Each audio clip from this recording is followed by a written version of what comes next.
उद्या 1 मे आहे. सर्व कामगारांना कामगार दिनाच्या आपल्यामार्फत शुभेच्छा.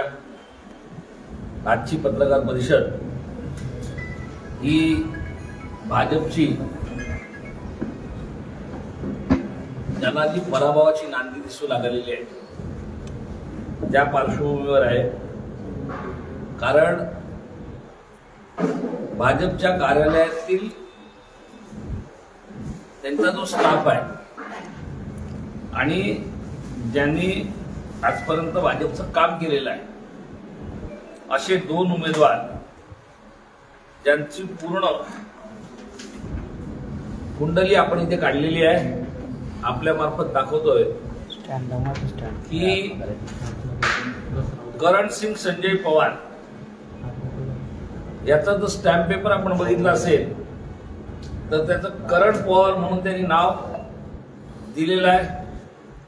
त्याचं आधार कार्ड जे आहे, आधार कार्ड नंबर 471479206099 ते आधार कार्ड करणसिंग संजय पवार या नावाने रजिस्टर्ड आहे.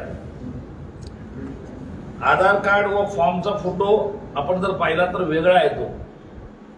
त्याचबरोबर त्यांनी जो स्टॅम्प पेपर घेतलाय त्या स्टॅम्प पेपरवर नाव आहे करणसिंग संजय पवार आणि त्याचा नोटरी क्रमांक जर आपण पाहिला तर 383 दिनांक 24/4/2024 ॲडव्होकेट हेमा डी शर्मा या नावाने सगळं तयार आहे. हे सगळं दाखवण्याचं तात्पर्य की आपण या करणसिंगचा जर फॉर्म बघितला जर पाहिला तर received at 1441 on 25th of April 2024 हे अक्षर आपण बघून घ्या. त्याच्यानंतर मी आपल्याला दुसऱ्या उमेदवाराचं सुद्धा डिटेल्स देणार आहे. आपण जर पाहिलं ही हँडरायटिंग भरलेली तर आपल्या लक्षात येईल की हे कशा प्रकारचं भाजपनी षडयंत्र करून की करण पवार नावाचा दुसरा उमेदवार देऊन लोकांची दिशाभूल करण्याचा प्रयत्न केलेला आहे. आपल्याला सुद्धा स्मिता वाघ नावाचे 2 उमेदवार या मतदारसंघात आहेत किंवा मतदार आहेत, पण आपल्याला त्याची गरज लागत नाही. कारण आपल्याला माहिती आहे की शिवसेनेकडे असलेला उमेदवार, आपला शिवसेनेचा उमेदवार, याच्यावर आपल्याला विश्वास आहे. पण अशी कटुनीती करून फॉर्म करणसिंग नावाचा शोधायचा आणि त्याचे जे सगळे सूचक आहेत हे भाजपचे पदाधिकारी आहेत. सगळे जे आहेत ते भाजपचे पदाधिकारी आहेत.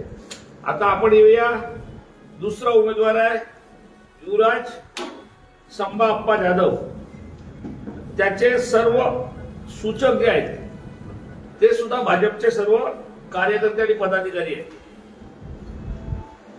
आणि युवराज करता ज्यांनी फॉर्म आणलाय, स्टॅम्प पेपर बनवून आणला, तो भरत गोरे म्हणून जो कार्यकर्ता आहे तो आमदारांच्या ऑफिस मधला पगारी नोकर आहे. त्याची सुद्धा नोटरी क्रमांक याची 383 आहे तर याची 382 आहे. 24/4/2024 ॲडव्होकेट हेमा डी शर्मा. हा म्हणजे नोटरी क्रमांक 382 आणि 383 हा लागोपाठ करून घेतलेला आहे. दोघांची रोकड 30,000 रुपये ही दाखवलेली आहे. ज्यांचा सुद्धा आपण जर फॉर्म बघितला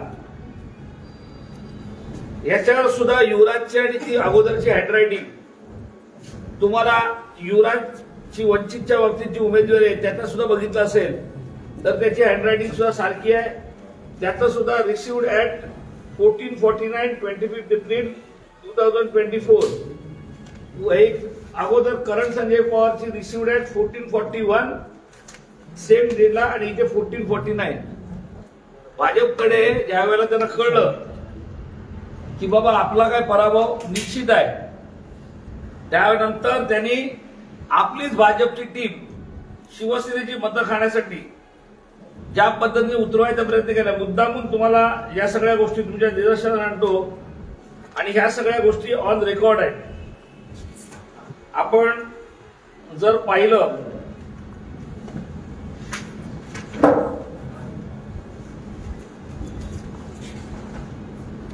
तर हे सगळे फोटो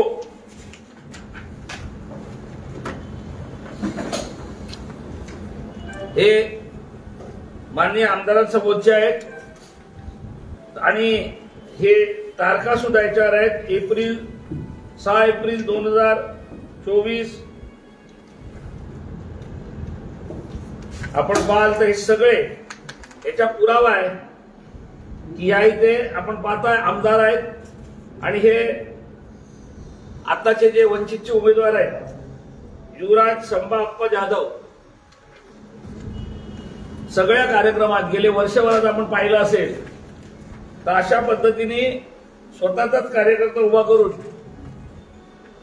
जी महाविकास आघाडीची मतं खाण्याचा प्रकार आहे, लोकांची दिशाभूल करायला. जसं काय वंचितचा जो उमेदवार आहे हा कोणतरी वंचितचा कार्यकर्ता आहे, पण वंचितचा कार्यकर्ता नसून हा आपण जर पाहिला तर सगळ्या याच्यात आपल्याला दिसेल की आमदारांचं पाठबळ या सगळ्या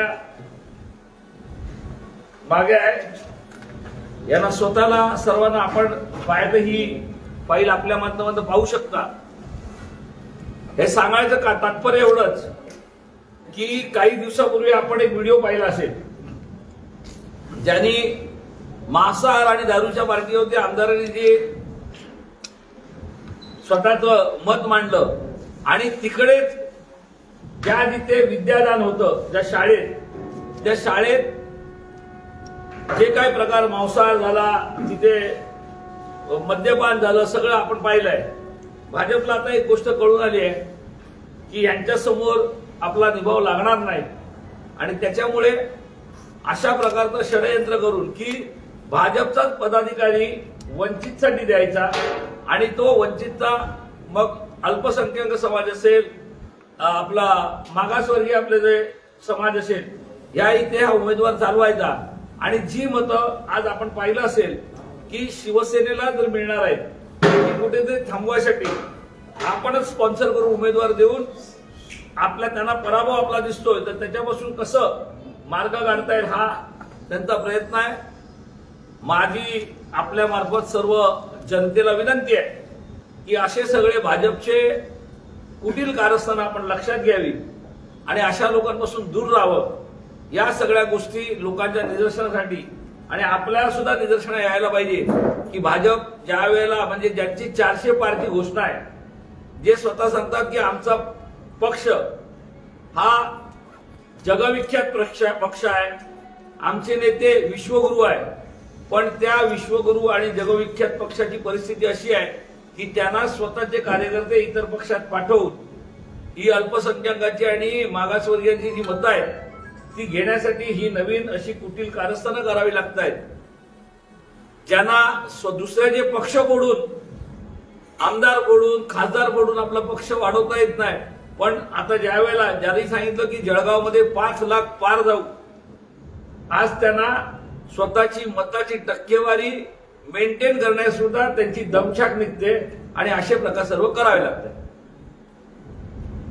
सर आपको किस प्रकार से ये षड्यंत्र वोटों के लिए किया जा रहा है, कैसे पता चला? देखो अगर जर तुम्ही सांगता की तुम्हाला कशा प्रकारे कळलं तर हा जो उमेदवार आहे याला फॉर्म सुद्धा भाजपचे जे आमदार आहेत त्यांच्या कार्यालयाची स्टाफने तो फॉर्म आणलेला आहे.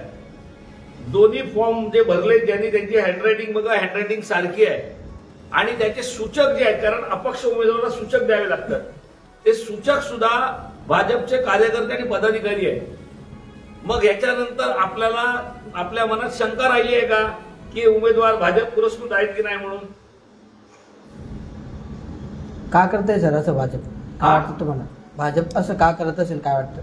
आपल्याला मी पूर्वीच सांगितलं की त्यांना सुद्धा आपला पराभव डोळ्यासमोर दिसतोय आणि त्याच्यामुळे ज्याने मोठमोठ्या वल्गना केल्या होत्या की फक्त आता 5 लाखाच्या वर किती त्यांना आता भीती वाटली आहे की आपल्याला 5 लाख मतं तरी पडतील की नाही त्याच्यामुळे ही सगळी कारस्थानं चालू आहे. साहेब तुम्ही बोलले की करण पवार नावाचे डबल कॅन्डिडेट त्यांनी उभे केले तर ते कोण आहे? आपल्याला दाखवलं मी त्याचं नाव करण सिंग संजय पवार आहे. आधार कार्डावर आहे त्यांनी जो 100 रुपये स्टॅम्प पेपर घेतलाय त्याच्यावर सुद्धा करण सिंग संजय पवार आहे. पण असा कोणतरी एक मतदार शोधून काढायचा ज्याचं उमेदवाराच्या नावाशी साम्य आहे, निशाणी घेताना सुद्धा त्या साम्यासारखी निशाणी घ्यायची आणि कुठेतरी लोकांना संभ्रमात ठेवायचं आणि जी करण पवारना मतं पडणार आहेत ती मताची टक्केवारी कुठे खाली आणायचा प्रयत्न करायचा, हा केविलवाणा प्रयत्न भाजपचा आहे. साहेब, तुम्ही वंचितच्या उमेदवारासंदर्भात बोलले, पण मग भाजपला जशा पद्धतीने तुम्ही जाब विचारताय त्याच पद्धतीने आपण हा प्रश्न थेट वंचितला का नाही विचारत? कसं आहे बघा, वंचितला ह्या इथे उमेदवार सापडत नव्हता. आपण पाहिलं असेल, वंचितच्या उमेदवारांनी अर्ज हा 2:45 वाजता शेवटच्या टप्प्यात भरलेला आहे आणि त्याच्यामुळे आपल्याला मी दोन्ही मुद्दामून त्या नोटरी दाखवल्या की दोन्ही उमेदवार धरपकड करून आणलेले आहेत. वंचितला जाब विचारायचं म्हणजे वंचित ही भाजपची बी टीम आहे हे आपल्याला पूर्ण महाराष्ट्रात दिसलेलं आहे आणि त्याच्यामुळे वंचितला जाब विचारण्यापेक्षा, कारण वंचितचा स्वतःला उमेदवार इथे सापडला नाही. आपण पाहिलं असेल 25 तारखेला शेवटला 2:45 वाजता त्यांना धरपकडून आणून त्याच्यावर भाजपच्या 10 सूचक त्यांना द्यावे लागले. भाजपचा जो भारत गोरे आहे त्यांनी जो फॉर्म स्टॅम्पवर आणलेला आहे, तर त्याच्यामुळे त्यांना जाब विचारण्यापेक्षा लोकांना लक्षात यायला पाहिजे की हे सगळी कारस्थानं भाजप स्वतःचा पराभव वाचवायसाठी हे सगळं करत आहे. सर, आपको याद होगा कि कुछ दिनों पहले वंचित से प्रफुल्ल लोढ़ा जो है वो उन्होंने उम्मीदवारी जाहिर की थी, लेकिन उन्होंने ये भी बाद में घोषित किया था कि कहीं ना कहीं मैं करण पवार के मत खा सकता हूँ, इसीलिए मैं अपनी मांगत पीछे ले रहा हूँ. तो इस बारे में देखो, आपको मालूम है कि आपके माध्यम से प्रफुल्ल लोढ़ा जी ने आपको बताया कि उन्होंने उनकी उम्मीदवारी का जो अर्जी था वो पीछे ले लिया. उसके पीछे उन्होंने बताया कि मैं 2-3 दिन यहाँ पर सर्वे किया हूं, अगर जो भी वोट मुझे मिलने वाले हैं वो शिवसेना उद्धव बाळासाहेब ठाकरे के उम्मीदवार करण पवार जी को मिलने वाले हैं. अगर मैं खड़ा रहूंगा तो उनके वोट कटेंगे और उनका जो लक्ष्य है कि भाजपा जो लोगों को गुमराह करती है तो उसमें मैं उनको साथ दूंगा भाजपा को, इसके लिए उन्होंने अपनी उम्मीदवारी जो है वो पीछे ली. सर, आता या संदर्भात काल जिल्हाधिकारी यांच्याकडे पण या संदर्भातल्या हरकती होत्या. करण दादांची पण हरकत होती, ते करण पवार होते, दुसरे करण संजय पवार त्यांची पण हरकत होती, पण दोघांची हरकत जिल्हाधिकाऱ्यांनी पेटाळून लावलेली आहे. एक लक्षात घ्या, करण पवारांच्या बाबतीत जे आहे त्यांच्याकडे डॉक्युमेंटरी एव्हिडन्स आहेत की त्यांचं करण पाटील सुद्धा नाव आहे, त्यांच्याकडे आधार कार्ड आहे, पण ह्यांचं नाव आधार card stamp paper सगळ्यावर Karan Singh Sanjay Pawar आहे. करण पवार नावाचं एकही डॉक्युमेंटेशन त्यांच्याकडे नाही आहे. त्याच्यामुळे करण पवार जे आहे त्यांचं तुमचं म्हणणं आहे की करण बाळासाहेब पाटील किंवा करण बाळासाहेब पवार त्यांच्याकडे डॉक्युमेंटरी आधार कार्ड, त्याच्यानंतर पॅन कार्ड या डॉक्युमेंटरी एव्हिडन्स आहे, पण ह्या उमेदवाराकडे काही नव्हतं, काही नाही आहे. पण शेवटी सत्तेपुढे कोणाचं शहाणपण चालत नाही आणि जे कोणी अधिकारी बसलेत त्यांना गुपचूप बसावं लागतं, त्यातलाच हा प्रकार आहे. या संदर्भात निवडणूक आयोगाकडे न्यायालयात दाद मागणार का?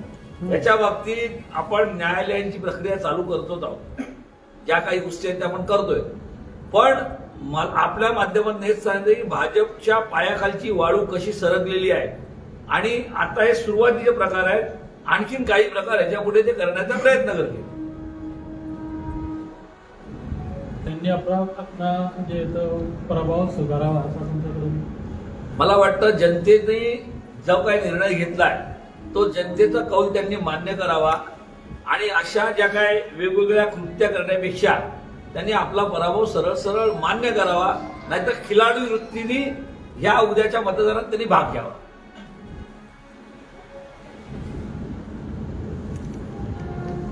साहेब, काही उद्धव साहेबांच्या किंवा कुठल्या नेत्यांचं काही दौऱ्याचं नियोजन आहे का? 7 मेला माननीय उद्धवजींचा इथे जाहीर सभा आहे शिवतीर्थावर.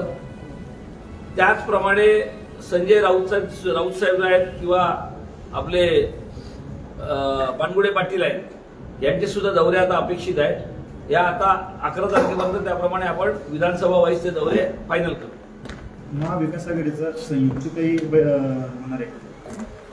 आता कसं आहे, 4थ्या आणि 5व्या टप्प्याच्या निवडणुका जवळ आल्या आणि प्रत्येक नेते हे पूर्ण महाराष्ट्रात काही ठिकाणी बिझी आहे. तरी सुद्धा आपलं चाललं आहे की पवार साहेब असतील, बाळासाहेब थोरात असतील, उद्धवजी असतील, संजय राऊत साहेब असतील, यांचा आपण एक संयुक्त कार्यक्रम करण्याचा प्रयत्न करतो.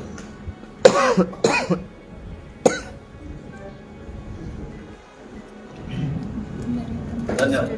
अशी पत्रकार परिषद आयोजित करण्यात आली कारण या नावाचे अनेक लोक जे फॉर्म भरले ते हात प्रकाश पडले. भाजपला आपला पराभव जवळ दिसू लागलाय. निवडणुकीची तारीख ज्याप्रमाणे जवळजवळ येत चालली आहे त्यानंतर भाजपचं संतुलन बिघडत चाललेलं आहे. यापुढे सुद्धा असे अनेक प्रकार करण्याचे प्रयत्न करतील. आपल्याला माहिती आहे की ह्या लोकसभेमध्ये स्मिता वाघ नावाचे 2 मतदार आम्हाला सुद्धा सापडले. पण निवडणूक लढताना खिलाडू विचाराने निवडणूक लढवली पाहिजे आणि ज्यांना आपला पराभव समोर दिसतो त्यांच्या पायाखालची वाळू सरकते त्यांना अशा सगळ्या गोष्टी करण्याची गरज लागते. ज्या उमेदवार आलेला आहे त्याचं नाव करण सिंग संजय पवार असताना त्याचा आधार कार्ड त्या नावाने असताना त्यांनी स्टॅम्प पेपर सुद्धा त्या नावाने घेतलेला असताना सुद्धा अधिकाऱ्यांवर दबाव आणून त्याचं करण संजय पवार नावाचं उमेदवारी अर्ज दाखल करून कुठेतरी लोकांची दिशाभूल करून लोकांमध्ये संभ्रम निर्माण करण्याचा हा भाजपचा प्रयत्न आहे. पण लोक जसं मी मागे त्या दिवशी एका मीटिंगमध्ये सांगितलं की जळगाव नगरी सुवर्ण नगरी आहे, इथे सोन्याची नगरी आहे. तर इकडच्या लोकांना 24 कॅरेट सोनं आणि बेंटेक्सचा फरक कळतो. त्याप्रमाणे ओरिजिनल करण पवार हा जो सुवर्ण नगरीला 24 कॅरेट आहे आणि जो करण सिंग संजय पवार हा बेंटेक्स प्रकार आहे लोकांच्या लवकर लक्षात येतो. उद्धव ठाकरेंची सभा होणार आहे. माननीय उद्धवजींची सभा 7 मेला शिवतीर्थावर होणार आहे आणि त्याची पूर्वतयारी सुद्धा आता आम्ही 1-2 दिवसापासून सुरू करून पूर्ण जळगाव लोकसभेमध्ये त्याचप्रमाणे रावेर लोकसभेमध्ये ते वातावरण आपल्याला दिसून येईल. या पद्धतीनं बघायला गेलं आपण पत्रकार परिषदेत काही फोटो देखील दाखवलेले आहे. जे फॉर्म वगैरे आहे किंवा जे स्टॅम्प पेपर आहे ते कोणी घेतलेले जिल्हाधिकाऱ्यांनी नाव सुद्धा बदल केलेला आहे. आपण तुम्हाला मी प्रेसच्या माध्यमातून सांगितलं की भरतकुमार गोरे नावाचा जे आमदारांच्या 40 मधील आमदारांच्या ऑफिसचा कर्मचारी आहे त्यांनी तो स्टॅम्प आणलेला आहे. ज्यांनी नोटरी केली आहे ती नोटरी आपण पाहिली असेल 382 आणि 383 सलग 2 याच्यात झालेले आहेत. अर्ज दाखल करताना सुद्धा 2:45च्या सुमारास म्हणजे 14:41 आणि 14:49 अशा वेळेत ते अर्ज दाखल झाले आहेत आणि त्या अर्जावर ज्यांची हस्ताक्षर आहे त्या दोन्ही अर्जावरची हस्ताक्षर सारखी आहेत. आणि सगळ्यात महत्वाचं म्हणजे या दोन्ही उमेदवारांचे सूचक हे भाजपचे कार्यकर्ते आणि पदाधिकारी आहेत. सत्ताधारी आमदार किंवा मंत्री जे असतात त्यांचा असा दावा आहे की 5 लाख लीडनं ही त्यांची सीट जाणार आहे. तर मग आता हे करतात ते करण पवार नावाचे तर कशा पद्धतीचं राजकारण करतात. ज्याच्याकडे 5 लाखाच्या लीडचा जर आत्मविश्वास असता तर त्याला सर्व असे उपद्व्याप करण्याची गरज लागली नसती. तर त्याच्यामुळे आपल्या सर्वांच्या लक्षात आलं असेल की ह्यांच्या पायाखालची वाळू घसरलेली आहे, यांना पराभव समोर दिसतोय म्हणून त्यांना असे डुप्लिकेट करण पवार शोधायची गरज लागली. जिल्हाधिकाऱ्यांनी या नावांमध्ये बदल करून हे प्रकरण निकाली काढलेले आहे. आता या संदर्भात आपली पुढची भूमिका काय असणार. कसं आहे ते असलेली अधिकारी जे आहेत त्यांच्यावर काहीतरी प्रेशर्स असतं पण त्याच्यामध्ये आम्ही सर्व आमच्या गोष्टी निदर्शनास आल्या आहेत. तर त्याच्यामध्ये जी काही कारवाई करायची आहे त्याच्याबद्दल आम्ही पक्षाशी बोलून त्या कारवाई करण्याच्या तयारीत आहोत. सत्ताधिकाऱ्यांनी या संदर्भात दबाव टाकला असेल असं वाटतं का तुम्हाला जिल्हाधिकाऱ्यांनी. लक्षात घ्या जर दबाव टाकला नसता तर डॉक्युमेंटरी प्रूफ करण संजय पवार नावाचे करण संजय सिंग पवार आहे. करण सिंग संजय सिंग पवार म्हणजे त्याच्या नावाच्या पुढे सिंग आणि वडिलांच्या नावापुढे सिंग असताना राजकीय दबावापोटी त्यांना ते घ्यावं लागलं आणि तो डिक्लेअर करावा लागला कारण त्यांना दुसरा करण पवार तिथे आणखीन सापडला नाही. तो सापडला असता तर अशा प्रकार करायची गरज लागली नसती. बहुजन वंचित आघाडीचा पण उमेदवार केलेला आहे पण तो नेमका कोणाचा. आता आपण जर पाहिले असतील तर 14 उमेदवार आहेत. त्यात स्मिताताई आणि करण पवार हे 2 सोडले तर 12 अपक्ष आहेत. आणि या अपक्षांची जर माहिती घेतली तर आपल्याला दिसेल की याच्यातले बहुसंख्य उमेदवार हे भाजपचे पदाधिकारी आहेत. मी 2 जणांची माहिती आपल्याकडे दिली पण इतर सुद्धा जे उमेदवार उभे आहेत हे ऑन रेकॉर्ड भाजपचे पदाधिकारी आहेत. हे आपल्या निदर्शनास येईल. मग ते अल्पसंख्याक उमेदवार असतील, आपल्या मागासवर्गीय मधले उमेदवार असतील ही सगळी जी उमेदवार उभी करण्याची, कारण ही त्यांची धडपड ही त्या समाजाची मतं ह्या अपक्ष उमेदवारांनी खावीत आणि शिवसेनेचा लीड कमी करण्याचा हा केविलवाणा प्रयत्न आहे. पण लोक सुज्ञ आहेत, मतदार सुज्ञ आहेत, त्यांच्या अशा या सगळ्या गोष्टीला ते बळी पडणार नाही. म्हणजे भाजपाची बी टीम असं म्हणायचं आपल्याला? 100% ही पूर्ण भाजपची बी टीम आहे.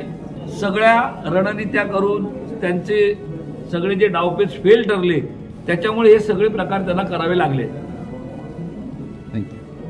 तो दोस्तों, ये न्यूज़ चैनल हर वक्त आपकी आवाज़ को अपनी आवाज़ बनाएगा और हर खबर को सच के साथ आपके पास पहुंचाता रहेगा. हर खबर आपके पास पहुंच सके इसलिए इस चैनल को सब्सक्राइब, लाइक और शेयर ज़रूर कीजिए. फिर मुलाकात होंगी सच के साथ आपके पास नई खबर के साथ.